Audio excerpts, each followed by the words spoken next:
মা, এটা তো সিলভার প্লে বাটন। কেউ বুঝছি না। দেখো, আমরা মূলত হাগার জন্যই খাওয়া দাওয়া করি। আর কিছু বুঝার আছে তোমার? No sir, thank you. আরো কিছু বানাতে হবে না অবশ্য। কিন্তু একটু বেশি লাল হয়ে গেছে গা। সেরা সেরা। নো করিস না। ইয়া। Oh no. Nothing. এই যে ম্যাডাম, আমার লেগে কফি লন এক কাপ। এই দেখোস না আমি যে আমার বয়ফ্রেন্ডের লগে কথা কইতেছি। কিলো অঙ্কতে ফেল যে। মা বুঝতাছই তো পাশটা সারা পড়ছে। রিয়েকশন দিউন যাইবো। আবার যদি আমি পরীক্ষা দিই ঠিক পাস করে আলামু মা। তোর আর পরীক্ষা দিও না তো। কইলাম তো তোমার কসম আমি আমার বান্ধবী তার লগে মেলা যাবো। যদি বিশ্বাস না হয় তুমি তারে কল করে জিজ্ঞেস করতে পারো।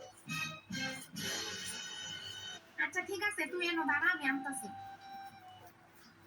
এত কিছুর পর ফাইনালি মা রাজি হয়েছে। এখন আমি বান্ধবী তার লগে মেলা যাইতে পারো।